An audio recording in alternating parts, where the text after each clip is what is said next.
Hello, here's Faye, and for October I'm attempting a TBR.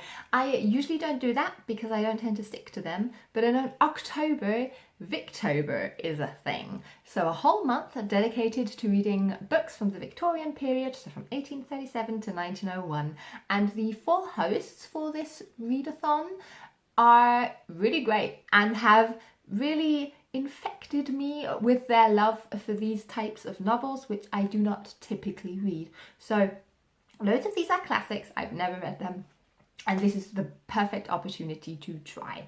The few prompts that there are have loosely guided my way of finding books that I was going to read. The first one is to read a book by one of the host's favourite authors. I'm going to be reading Wives and Daughters by Elizabeth Gaskell, not only because this is the favourite author of one of the hosts, but also because it is the read-along book that they have chosen for the month. So there's also a Goodreads group, and this will be discussed there. I think for that little bit of extra motivation, I think that's a really fun experience. So 2 chapters have to be read every day, and we'll see how long I can stick with that. I chose to get this and another book that I'll show you in the Penguin English Library editions because I like the spines and how they look sitting on the bookshelf, if that interests you at all. And then there is a prompt to read a book with a proper noun in the title.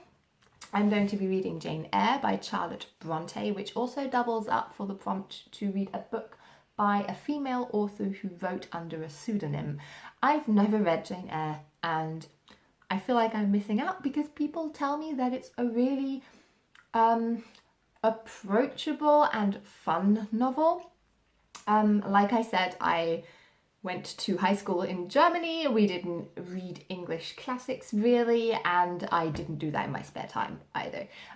So I have a bit to pick up on, and Jane Eyre is one that I'm excited for. I picked this up when I was at my mum's the last time, so I had a physical version that I could show you, but I might be mixing this one up also with the free Kindle edition that I do own. Then there is also a prompt to read a book that was either published in the first 10 or the last 10 years of the Victorian period, which I think is a really interesting one because it challenges you to appreciate how long this period actually was and how many different events were spanned. I will be reading The Invisible Man by H.G. Wells, published in 1897, and I think this will actually be an easier read, not just because it is so very itty-bitty, but also because I think it sort of combines sort of sci-fi horror genres, all about a sort of mad scientist whose tests go wrong and he winds up being invisible and doesn't really want to be. This also being a more recent publication, if you can say that, I'm expecting to be an easier read. I've never read anything by H.G. Wells, and I just compared the first line of the different books that were available in these editions, and this one was the one that I wanted to read the most. During Victober, we are also challenged to read a series of movie adaptation of one of the books we read.